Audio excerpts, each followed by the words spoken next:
Alrighty, ladies and gentlemen, it is finally time. We have the Hiyuki Resonator Showcase, and it appears that Kuro Games has been really kicking into overdrive with this one over here. We've got a whole goddamn 5 minutes, and we all know they've been doing some pretty crazy marketing over here on the side to get ready for the actual launch of version 3.3. I think this is going to be one of the last things that we actually see before the patch comes out.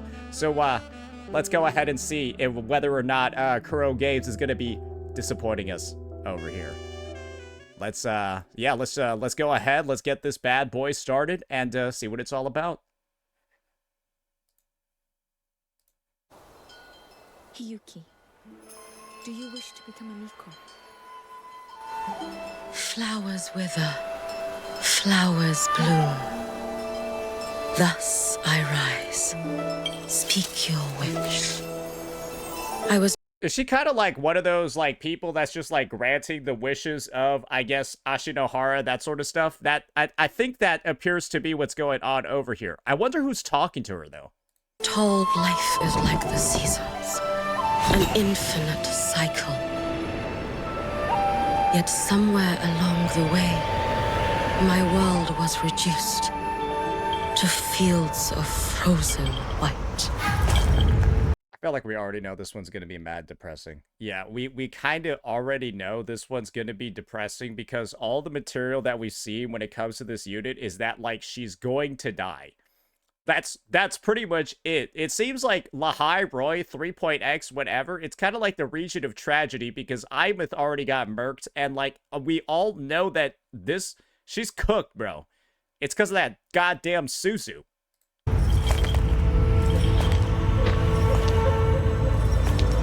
I will also say that I think Kuro Games really likes Hiyuki's feet, like almost a little bit too much, because like I feel like I can count on more than 2 hands the number of times that they focused on her feet throughout all of her marketing, all of her stories, cinematics, all of that shit.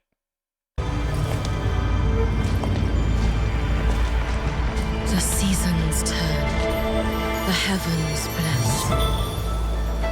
Okay, here we Before go. them now, I offer this dance. We pray for warmth, that life may rise. I knew they were gonna do that. I knew they were gonna kind of like juxtapose her, like her dancing with the cherry branch, with her like slicing the shit out of a bunch of TDs.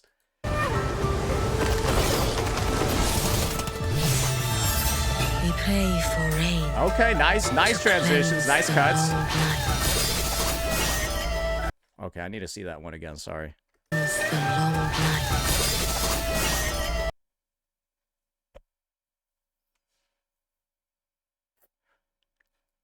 She kind of go with it.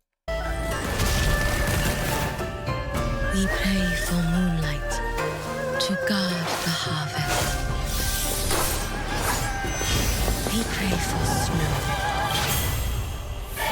to blanket spring beneath.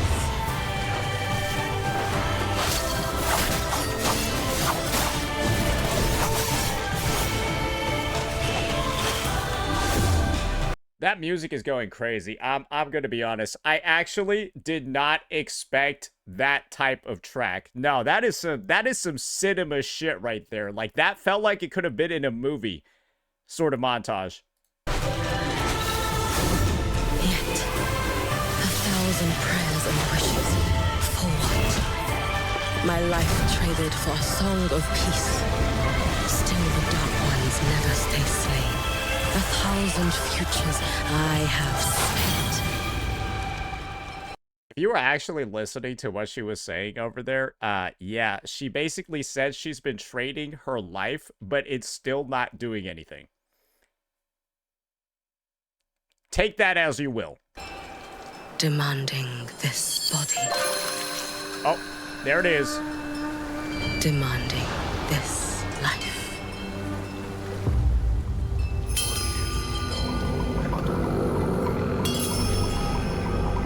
This thing just took a dark turn. I'm gonna be honest with you. This thing just got real sinister, real fucking fast. Lady Miko, I seek your blessing. A year free from misfortune. I seek your blessing. Peace and prosperity for our children. Lady Miko, I seek your blessing. An end to strife in this land. Lady Miko! Lady Miko! Are you truly willing to grant my wish? So is her granting all of these people's wishes, right? Basically serving the land of Ashinohara. Is that what's also killing her too? Even if it drains your years. Oh, no, it is. I will say this is one long motherfucker. Can we just talk for a quick second about the sort of the length that we see on this arm? Like, is this Elastoman? Is this the motherfucker from One Piece? What is that? Bro, bro. Is this just an odd frame to pause at? Bro, what is this? Even if it ruins your future. Yours with one of infinite potentials. Is this Aleph 1?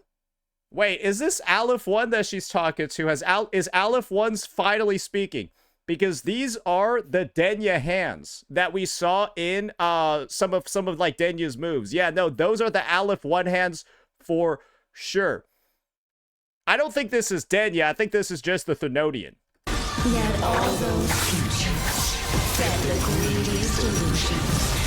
Heavy Demon Slayer vibes here, though. I think it's from like that one Entertainment District arc, you know, like the crazy white-haired Daki. Yeah, no, this is that. I mean, it's basically the same thing. I'm not hating on it though.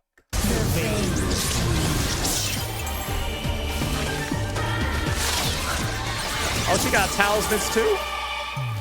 Perhaps you rest yourself is the only future left for you to witness the end.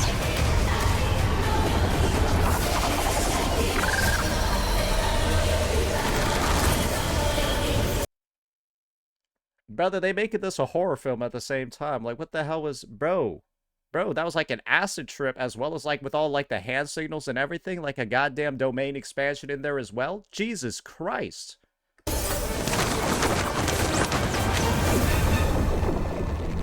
Miko, what is it that you wish for? Wait, so she lost? Hiyuki, do you wish to become a Miko? Who the hell is that?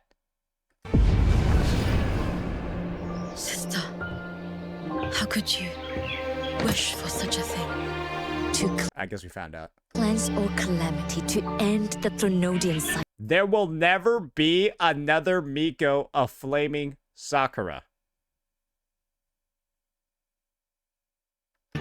That is a Miko's ordained fate, and I cannot bear for the next girl to carry that same future. Okay, so her sister was the previous Miko. I see what's going on here. The next Miko? But she became it anyway, so like, did she just like say... I mean, I feel like her sister sacrificed something pretty significant for that to occur, so like, I hope she has a really good reason for taking the Suzu back up. Sister, I will be the one to make your wish come true. Gotcha, okay. One life, 2 lives, 1,000 lives without end.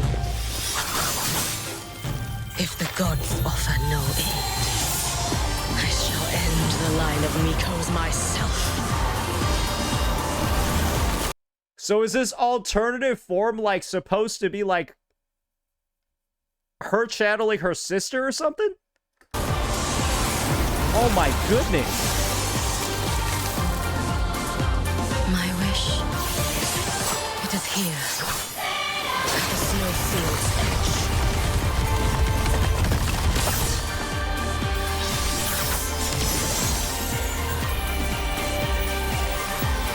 Amidst endless white, a flaming red kindles new life. When those wishes find their dawn, it shall be the spring that waited beneath snow.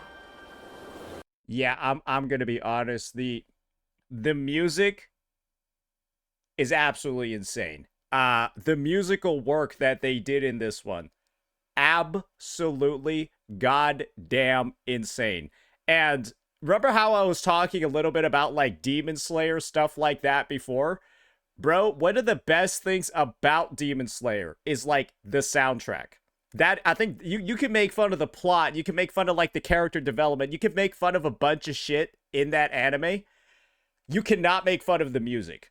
And straight up, bro, that was so inspired. That was like so good. It was like so perfect that I'm just, you could probably tell from the reaction that I had over here. I was kind of a little bit speechless, ladies and gentlemen. I didn't think they were going to go that hard. I thought they were going to have like rock music or something like that, you know, be a little bit silly with it. But this is not necessarily what I was expecting, but it's still hit all the way.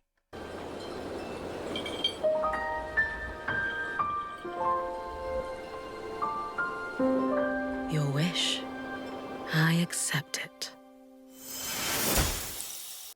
All right. One thing I was really kind of like thrown off by is that I don't see at all where Rover fits into this. Literally, I have no clue at all what Rover is like supposed to do.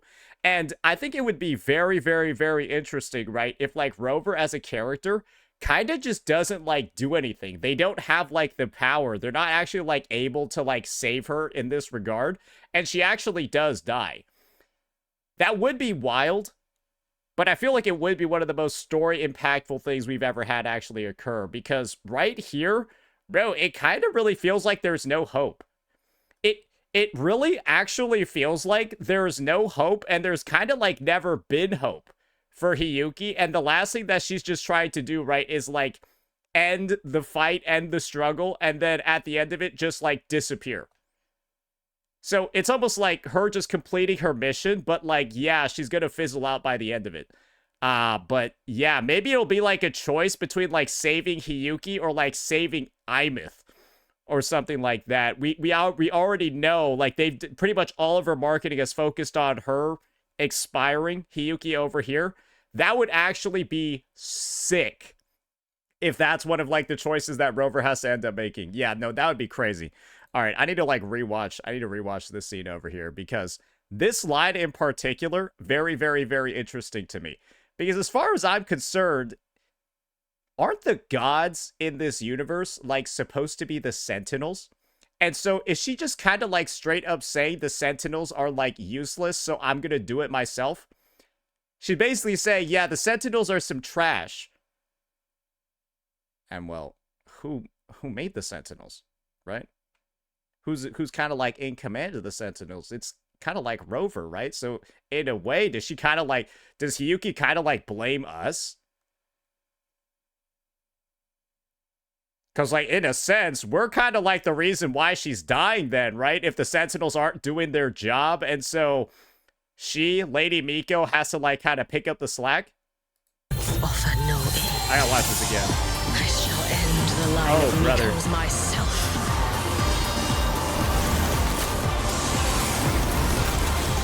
Bro, her sword is long as hell. My wish, it is here. At the snowfield's edge.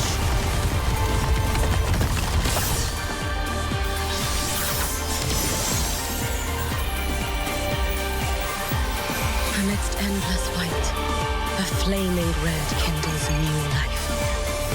When those wishes find their dawn, it shall be the spring that waited beneath snow. Sorry, I had no real commentary to make on that second watch other than that shit is absolutely goddamn bad ass.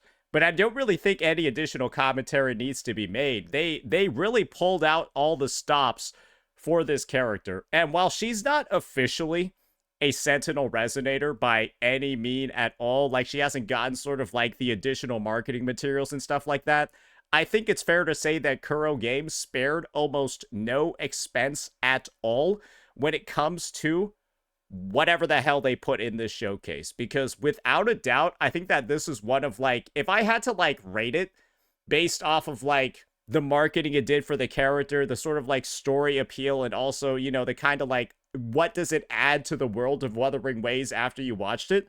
Bro, this has got to be like in the top, this has got to be in like the top 3. This has got to be in like the top 4, maybe potentially even in the top 2.